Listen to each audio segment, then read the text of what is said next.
El libro de Eclesiastés.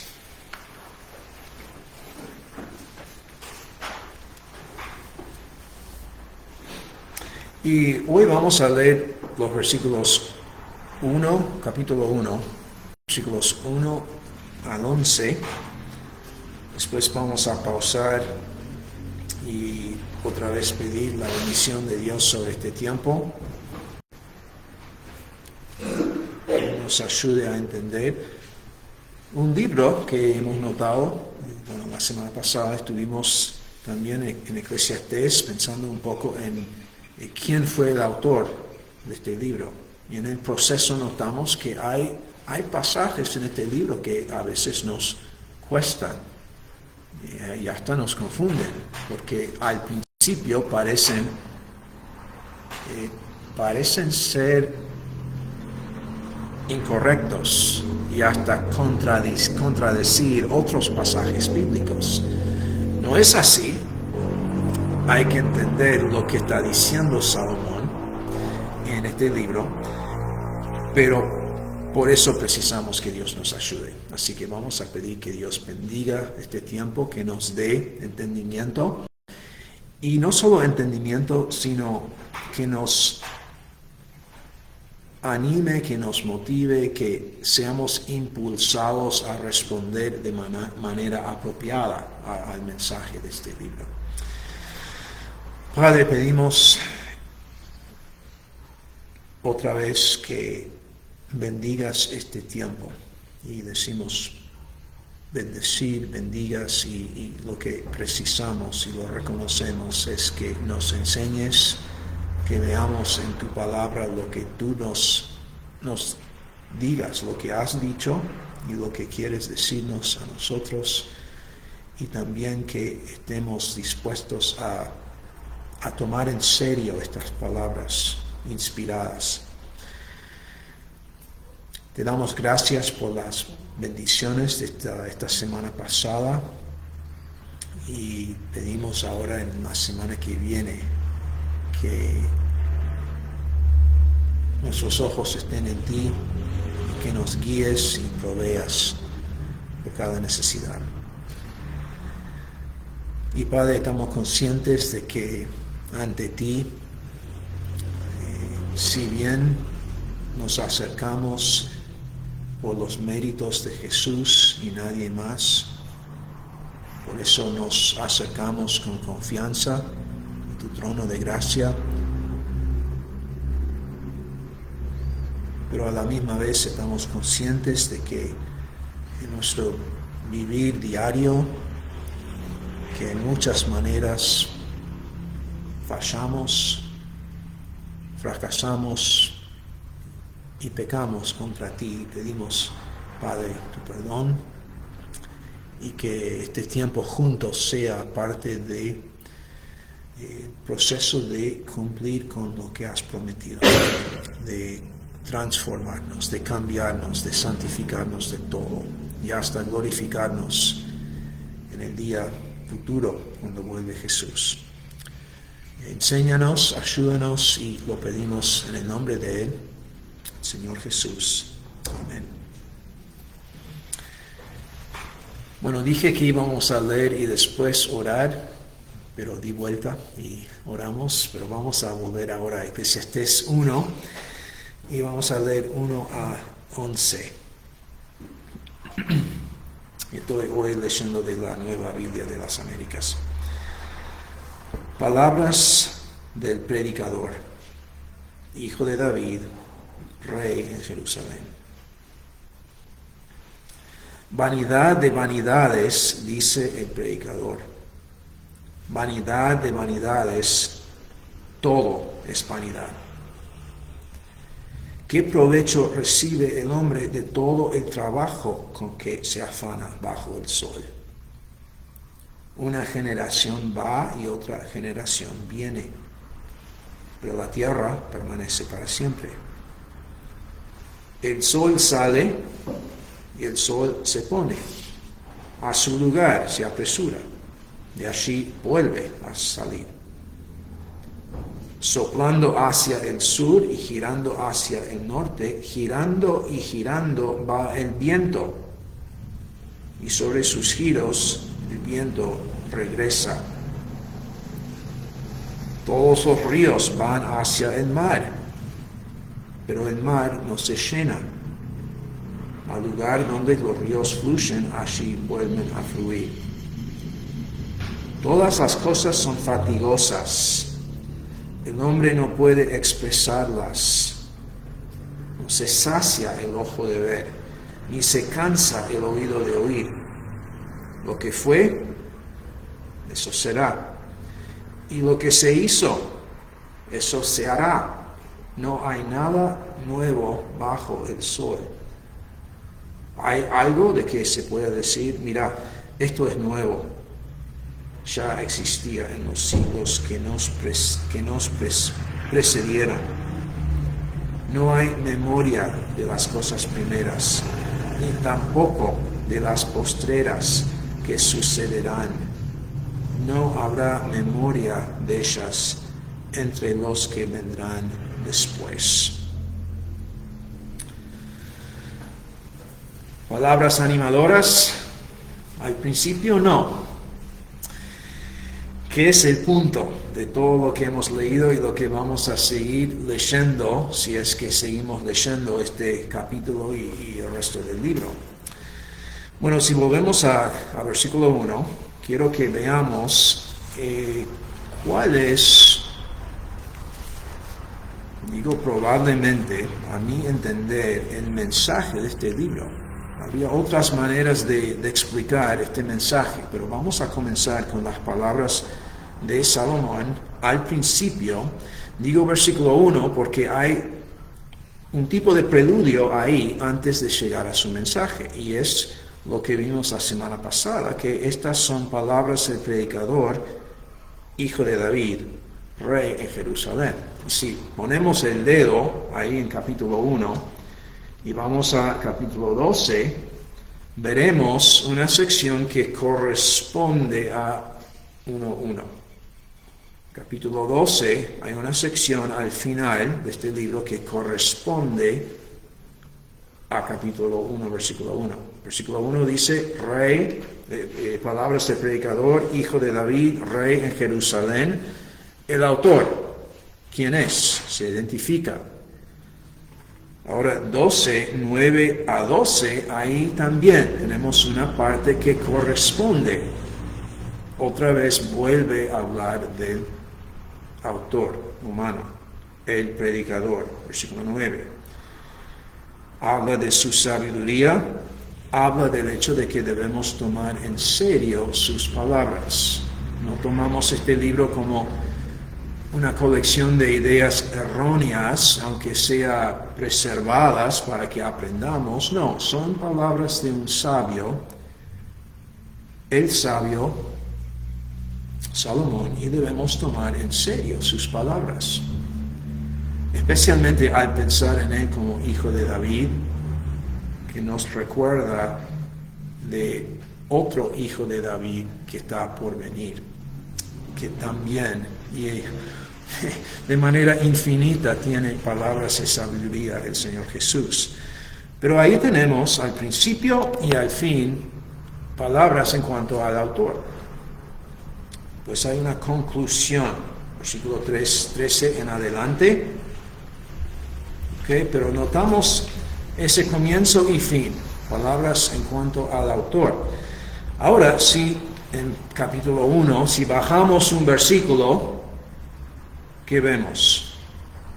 Eclesiastés 1:2, esa famosa declaración, vanidad de vanidades, dice el predicador, vanidad de vanidades, todo es vanidad. Dejamos un dedo en 1, volvemos a 12, y si ahora subimos un versículo, versículo 8, tenemos las mismas palabras. Vanidad y vanidades, dice el predicador, todo es vanidad. Una variación, pero la misma idea. Capítulo 1, 2, capítulo 12, 8, tenemos de igual manera que vimos una primera palabra sobre el autor y una última palabra sobre el autor, también en ambos lados tenemos esa declaración. El libro comienza diciendo todo es vanidad, termina diciendo todo es vanidad. Y ahí en el medio hay mucho material que tiene que ver de alguna forma con esa declaración, todo es vanidad. Propongo que es importante entender qué significa esa declaración. Todo es vanidad. Si no es el mensaje principal de este libro, es un mensaje clave para entender lo que Salomón quiere decir a nosotros. Que todo es vanidad. Todo es vanidad.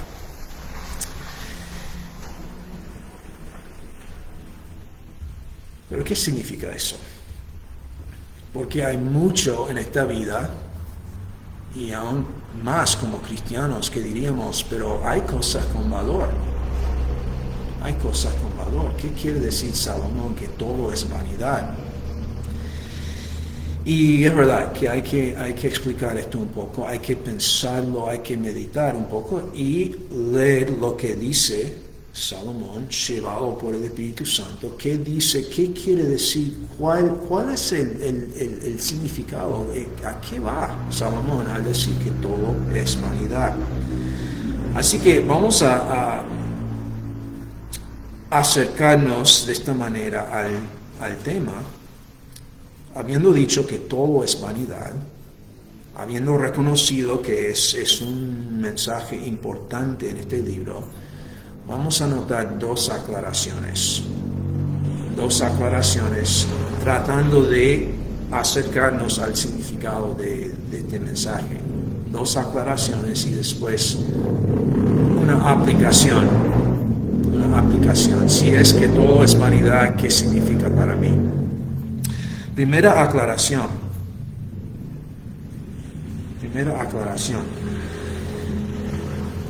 Es que tenemos que entender primeramente que lo que estamos viendo es una metáfora. ¿Alguien sabe qué es una metáfora? Puedo haber dicho figura de lenguaje. Quizás podemos pensar en una figura de lenguaje común, en el lenguaje común. Sin duda en la Biblia hay metáforas. Yo pienso quizás en ese dicho, llueve a cántaros. No sé si es metáfora, pero da la idea de que, claro, no hay ningún cántaro que está bajando agua sobre mí, sobre mi casa, pero da la idea de que hay mucha agua. Y bueno, es lo que pasó ayer, ¿no? Llovió a cántaros, pero habría otros dichos también, y lo usamos metáforas, y lo que es una metáfora, quizás llover a cántaros no es exactamente lo mismo, pero entendemos la idea de usar una palabra de una manera diferente para comunicar lo que queremos decir. Jesús lo hizo cuando dijo, yo soy la luz del mundo, yo soy el pan de la vida, yo soy la puerta de las ovejas. Jesús no es una puerta física, no es un pedazo de pan físico, pero está diciendo algo sobre sí mismo. Tenemos lo mismo cuando Dios promete que con el nuevo pacto Él pone un corazón de carne en lugar de un corazón de piedra. Antes de ser salvo teníamos corazones de piedra. No literalmente, no es que hubo una cirugía y sacó una piedra del pecho y Dios puso un corazón de carne. No, pero entendemos lo que está diciendo, por lo menos la idea, algo concreto que comunica otra realidad. Ahora, ¿por qué digo que vanidad de vanidades, todo es vanidad? Es una figura de lenguaje, o más específicamente una metáfora. Es porque lo que está ahí, cuando abrimos nuestra Biblia en español, vanidad de vanidades, todo es vanidad, esa es una traducción de algo que se puede rendir, se puede entender, se puede traducir de manera más literal, y es esto: vanidad de vanidades, en vez de decir vanidad de vanidades, puede haber sido traducido aliento de alientos o soplo de soplos. Si vanidad de vanidades, todo es vanidad, nos confunde, quizás aún más, soplo de soplos, todo es soplo. ¿Qué quiere decir eso? Por eso digo, estamos lidiando con una metáfora, y la primera aclaración que tenemos que hacer para entender este mensaje es entender cómo funcionan las figuras del lenguaje, en este caso una metáfora. Para entenderlo un poco mejor, vamos a ver algunos ejemplos. Por lo menos uno, un ejemplo principal. Y es este. Vamos al libro de Isaías. El libro de Isaías.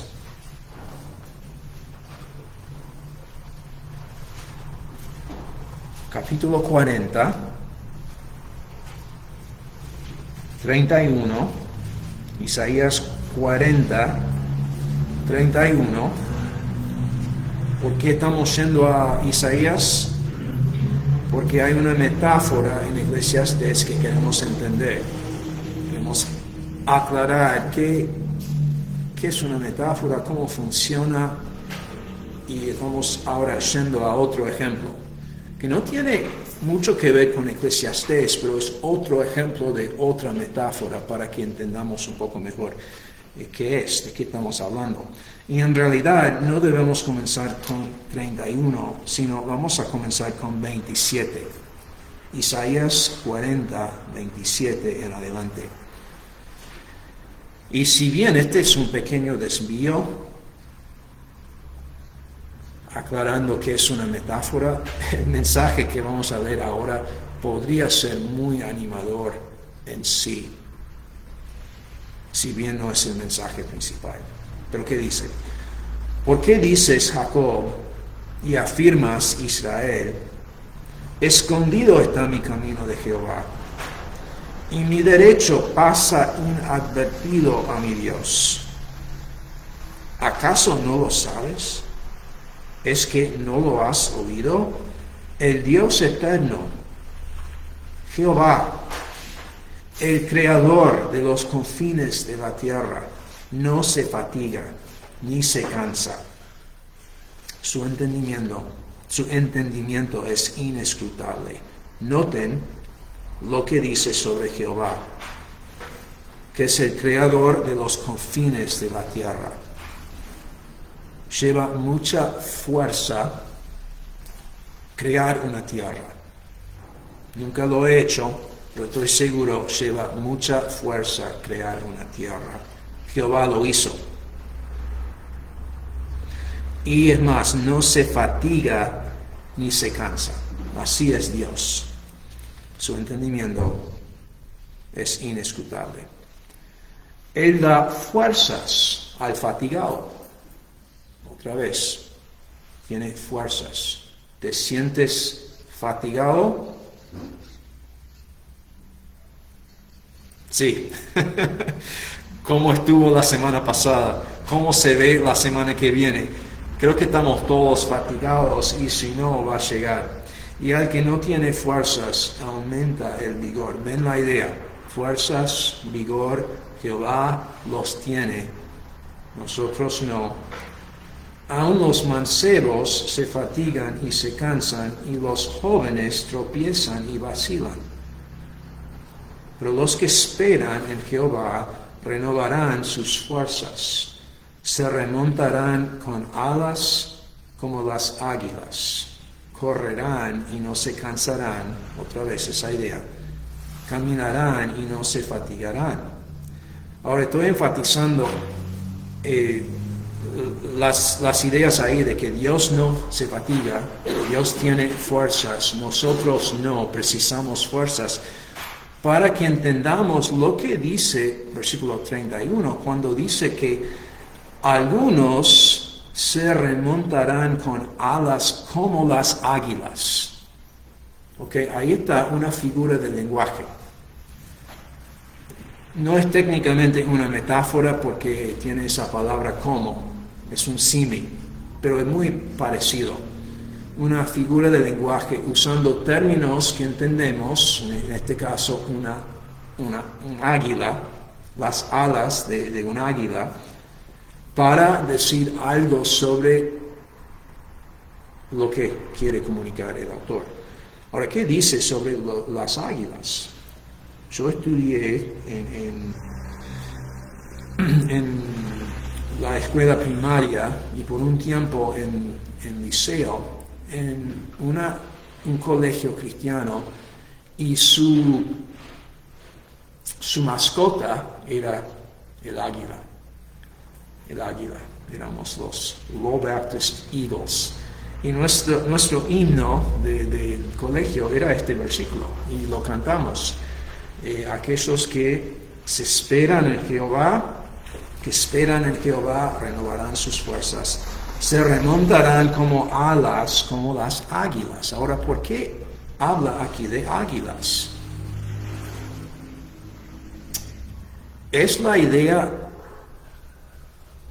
del autor, la idea de Dios, decir, bueno, si esperas en mí, vas a ser literalmente un águila.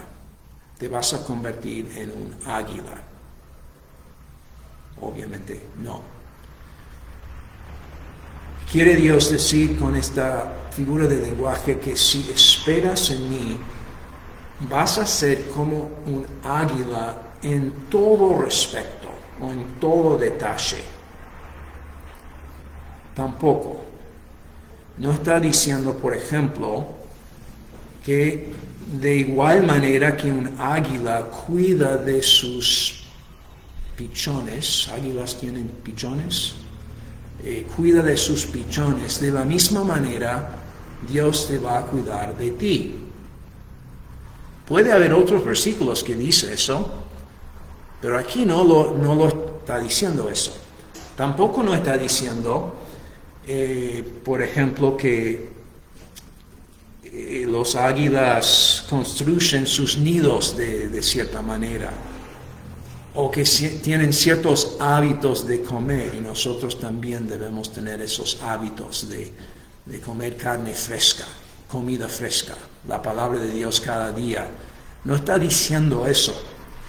Hay una razón por la cual Dios usa esta imagen de águila, y es para comunicar un atributo que tiene el águila. ¿Y cuál es?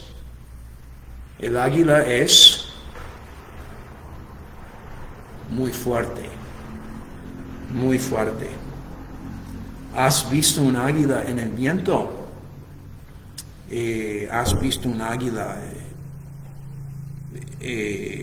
volar? Son fuertes, y Dios dice que aquellos que esperan en Jehová renovarán sus fuerzas, se remontarán con alas como las águilas, tendrán fuerza del Dios que tiene toda fuerza.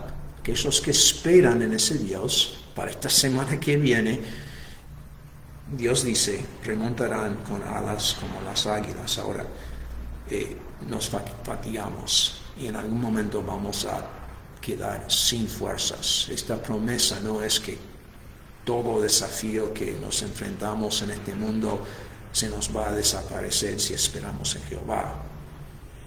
Va a haber obstáculos y en algún momento vamos a fracasar, fallar y hasta morir. Pero esta promesa sí se cumplirá, porque este Dios que la da es un Dios eterno y tiene toda la eternidad para contestar esta promesa, para cumplir esta promesa. Y vendrá el día cuando nos resucitamos, no con alas, pero con fuerzas, y vamos a experimentar del todo las bendiciones de este versículo. Pero el punto es, más allá de la bendición que es este pasaje, volviendo a la idea de metáfora, lo que queremos hacer cuando vemos una figura de lenguaje es entender qué fue el punto que Dios quiso comunicar con esta imagen. En el caso de una águila, es que las águilas son fuertes, Dios es fuerte, y para aquellos que esperan en Él, ellos también recibirán fuerzas. Así que esa aclaración en cuanto a las figuras del lenguaje en general, específicamente metáforas y símiles. ¿Ok? Entonces, ¿qué quiere decir? Que Eclesiastés 1, todo es soplo. Todo es soplo. Bueno, ¿qué es soplo? Tenemos un ejemplo más concreto en este mismo libro de Isaías. Y si vamos a Isaías 57, veremos esa palabra soplo usada de manera común. Común no, porque estamos todavía en poesía. Y hay un poco de poesía aquí también. Pero veremos esa palabra con su sentido concreto, normal, común, soplo. Isaías 57, versículo 13. Cuando clames, que tus ídolos te libren. Un poco de, ¿cuál es la palabra? Sarcasmo, se dice. Cuando clames, que tus ídolos te libren. Pero a todos, ¿a quiénes o a qué? Los ídolos. A esos ídolos se los llevará el viento. Esos ídolos en que confías, el viento se los va a llevar. Un poco de poesía, un poco de exageración, quizás, pero entendemos lo que está diciendo.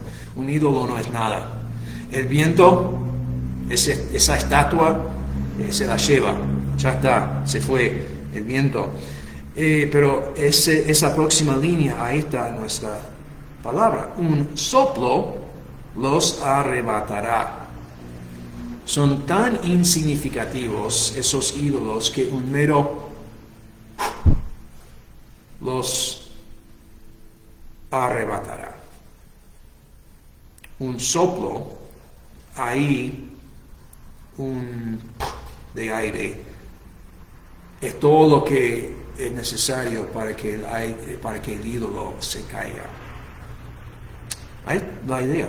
Un soplo es ese puff de aire, ese vientito, esa visita. Y tenemos un ejemplo en este tiempo del año, casi cada mañana. Si salimos y hacemos, ahí está el soplo, por un momento está ahí, lo vemos y desaparece. Y Eclesiastés, Salomón dice, volviendo al capítulo 1 de Eclesiastés, dice que todo es así, todo es viento. Esa es la idea de vanidad. La palabra que fue traducida vanidad es eso, soplo. Ok, volvemos a Eclesiastés 1. ¿Qué quiere decir Salomón cuando dice que todo es así? Todo es vanidad. Figura de lenguaje, tenemos que entender cuál es el punto aquí de usar esa imagen. Y para contestar esa pregunta tenemos que leer lo que está ahí, lo que dice el contexto. ¿Qué está diciendo Salomón Comienza el libro, termina el libro diciendo vanidad de vanidades, todo es vanidad. Seguimos leyendo. Yo quiero saber, hicimos una aclaración, así funcionan las figuras de lenguaje, pero ¿qué quiere decir esta figura de lenguaje? Otra aclaración más específica. Vamos a ver qué dice. ¿Qué quiere decir Salomón cuando él concluye que todo es vanidad? ¿Qué provecho recibe el hombre de todo el trabajo con que se afana bajo el sol? Esa es una pregunta. ¿Qué les parece es la respuesta? ¿Qué provecho recibe el hombre de todo el trabajo con que se afana bajo el sol? ¿Cuál respuesta espera Salomón de esa pregunta? Se anticipa que comencemos a armar todos los provechos que recibo cuando voy al trabajo.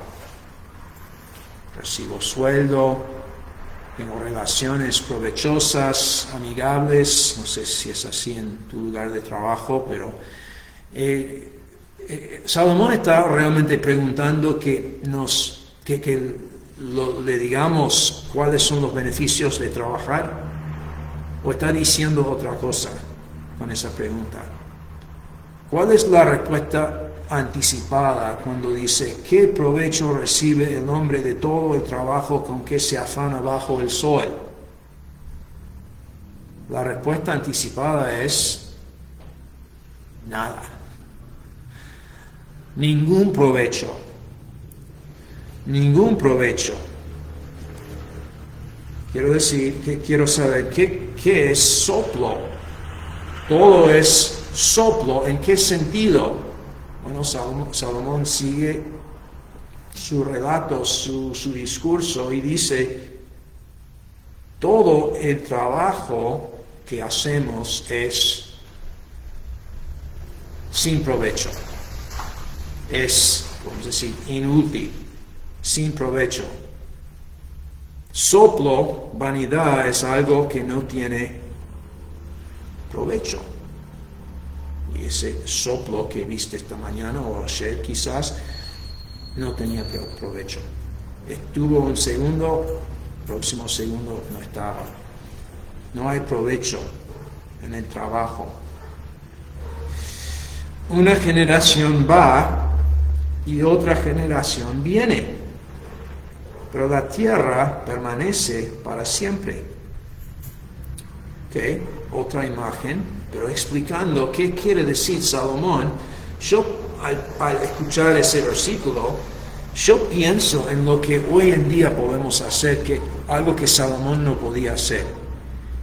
Y hoy en día podemos armar una cámara de video, puede ser un celular, pero una cámara de video, fijándonos en un punto fijo, una montaña, por ejemplo, o quizás el horizonte, y filmar o grabar ese punto fijo, y a lo largo de la grabación, y podemos acelerar la grabación, podemos ver todo lo que está pasando alrededor de ese punto fijo. Si es una montaña, ¿qué vamos a ver? Vamos a ver las nubes que están pasando, volando, moviéndose. De noche, las estrellas moviéndose desde nuestra perspectiva. El sol sale moviéndose.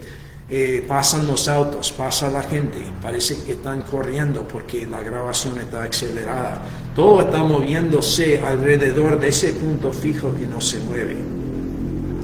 Salomón no pudo hacer eso con una cámara, pero entendía esa imagen, esa imagen de un punto que no cambia a pesar de toda la actividad que estaba sucediendo alrededor.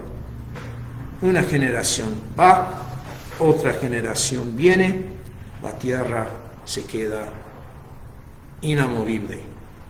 No ha cambiado la tierra. Una generación va y viene. Eso es vano. Eso es soplo. El hecho de que el trabajo, lo que hacemos, no tiene efecto duradero.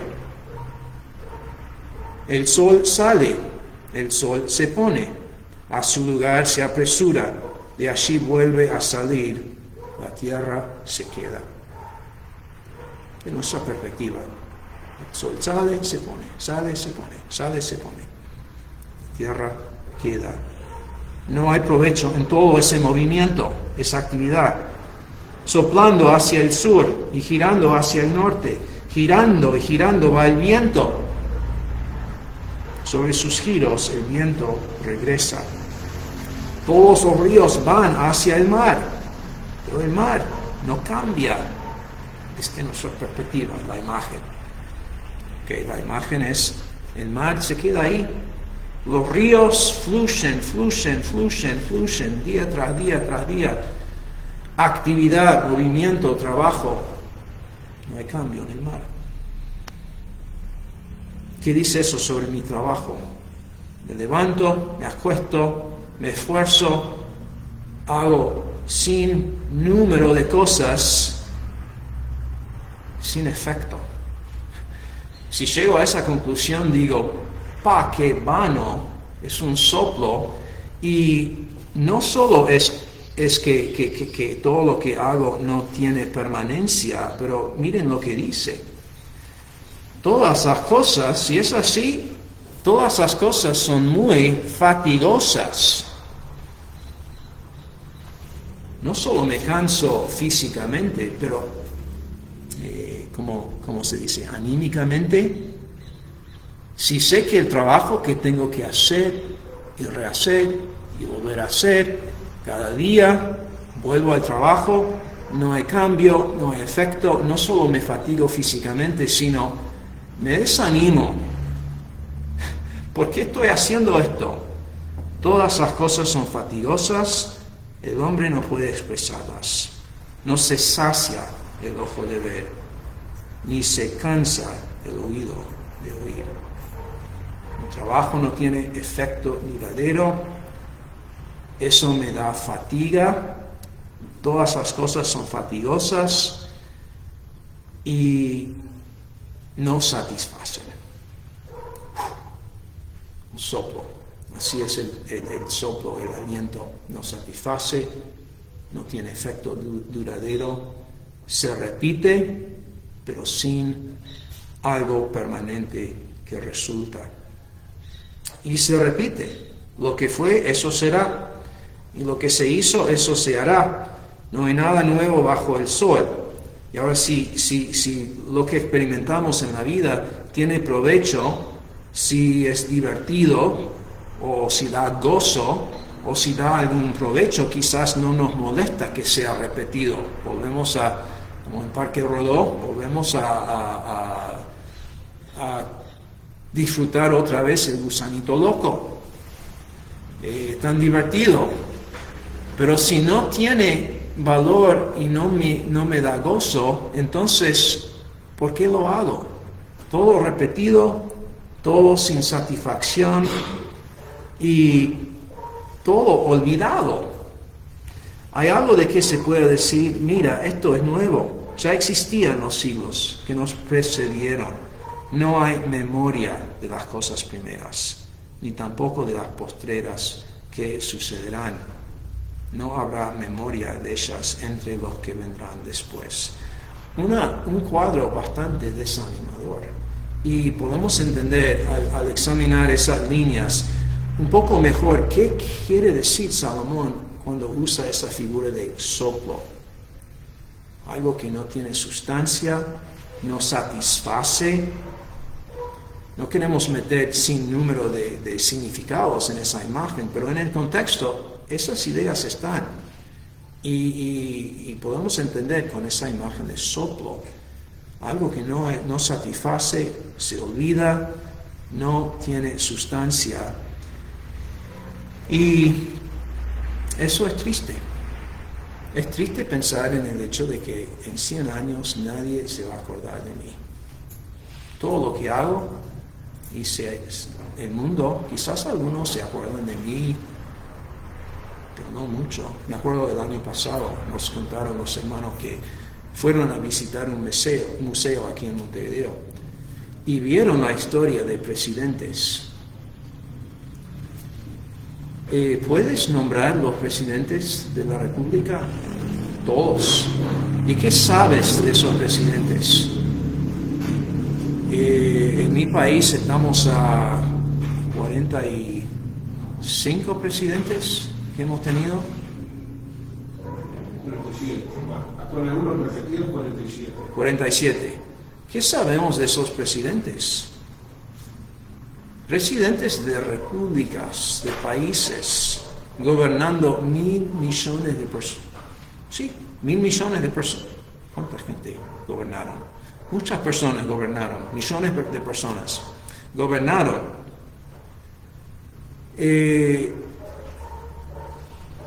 Comenzaron guerras. Hicieron cosas importantes y ni nos acordamos de ellos. Ese soplo, esa humanidad, si quiero ser un presidente y nadie se va a acordar de mí. Un ejemplo muy común no, pero o sea, es un ejemplo nomás de muchos que podríamos dar. Hace varios años estuvimos viajando en un estado que se llama South Dakota del Sur. Y hay un lugar donde el río se llama Big Sioux River, que entra en el río Missouri, punto de donde hay un cerro ahí. Y ahí, encima de ese cerro, vi una estatua de un indio, un hombre indígena. Un hombre importante, al parecer, hicieron una estatua. ¿Qué sabes de ese hombre? Se llama War Eagle. ¿Qué sabes de él? Tiene estatua y vos no sabes nada de él. Así es. Él hizo cosas, fue importante en su momento, tuvo un efecto, pero no lo reconoces, no sabes nada de él. Y podemos agregar ejemplo tras ejemplo.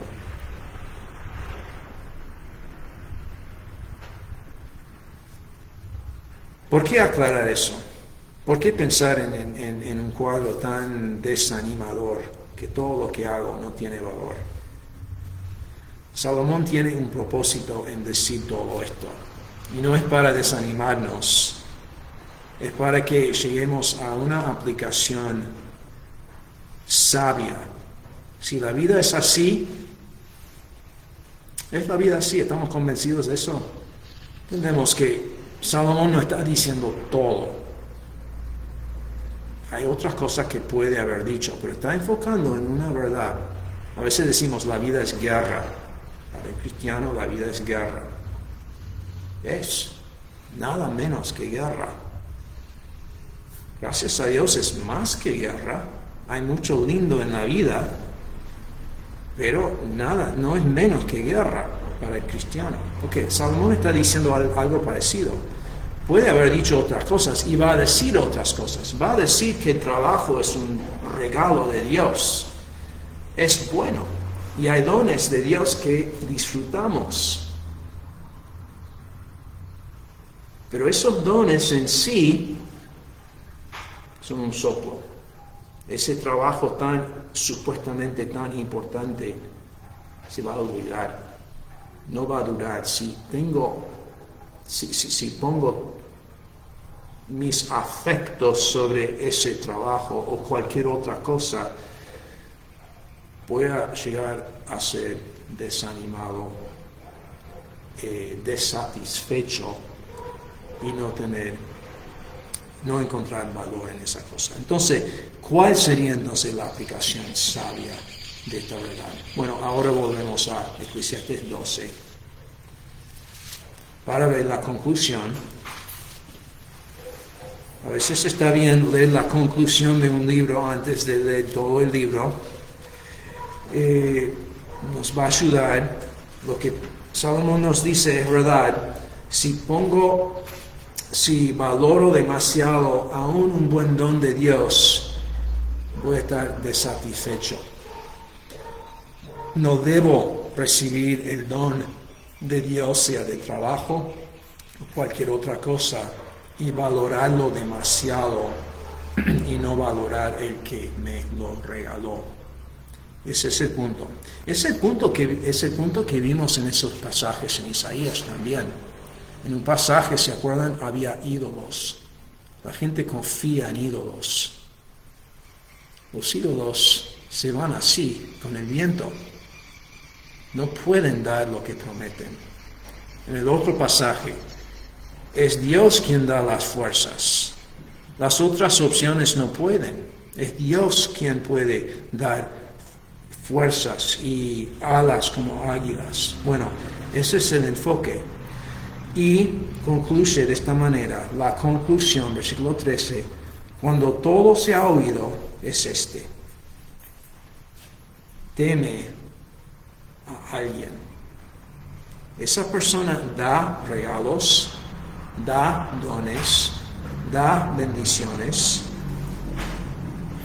Me dio una bendición esta mañana. Estuve andando en ómnibus y vi uno de esos árboles que en este tiempo del año son muy rojos. Y siempre me olvido cómo se llaman.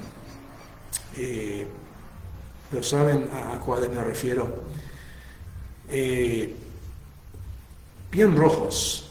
Y en el sol aún más. Después hay esos otros árboles amarillos, ginkgo. Regalo de Dios, y debemos ver esa vista y decir, ese es un regalo de Dios. Pero ¿qué dirían si saco una de esas hojas rojas y la llevo conmigo por todos lados? La pongo en el bolsillo y a cada rato estoy mirando esa hoja y la guardo conmigo, y cuando tengo hambre quiero mi hoja. Me va a satisfacer, voy a comer mi hoja. Después lo que queda, voy a estar ahí. Dirían que soy loco. Esa hoja no puede satisfacer. Es un don de Dios que debo reconocer y apreciar y valorar en su contexto como don de Dios. Pero la conclusión es, esa hoja no vale, esa hoja no satisface. Ese trabajo y esa carrera tan útil y tan provechosa en su contexto como don de Dios no tiene valor en sí.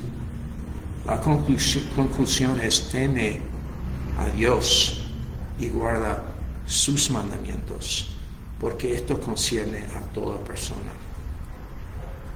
Y hay una razón, porque Dios traerá toda obra a juicio, junto con todo lo oculto, sea bueno o sea malo.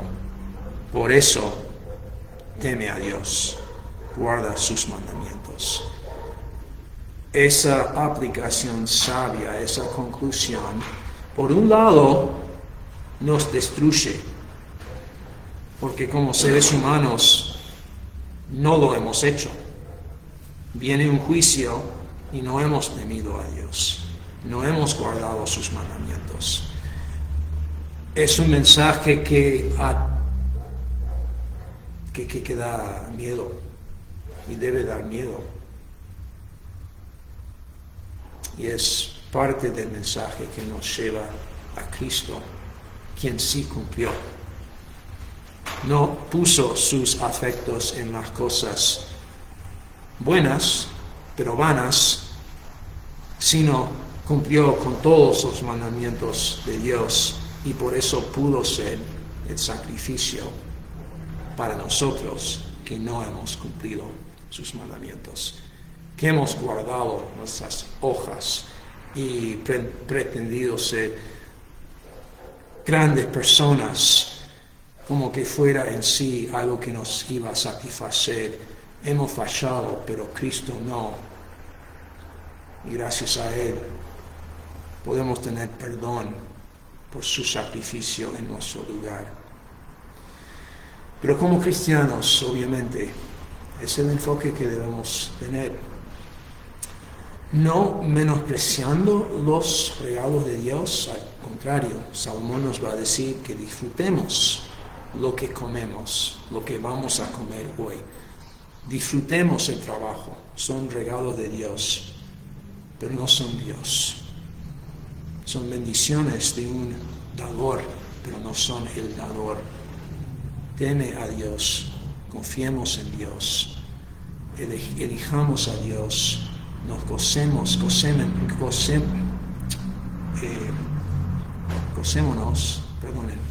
que nos gocemos en Dios y encontremos en Él nuestro tesoro, guardando sus mandamientos. Y ahí está una vida que sí valora. Y es la vida que tenemos en Cristo. Así que gracias a Él, que nos dé ahora en esta semana las fuerzas que precisamos y que acudamos a Él, y solo a Él, para esas fuerzas y ese valor de la vida. Padre, gracias por tus bendiciones. Pedimos que nos muestres áreas en que hemos elegido tus dones en vez de elegir a ti. Quizás pasar tiempo en cosas que tienen su lugar, pero que no son dignas de tanto tiempo. Pedimos que, Padre, a la luz del juicio, pero motivados por lo que tenemos en Cristo, quien sí cumplió y experimentó ese juicio en nuestro lugar, que seamos motivados a temer a ti, seguir a ti, tus mandamientos, amándote a ti y al prójimo, como Jesús nos instruyó. Lo pedimos en el nombre de Él. Amén.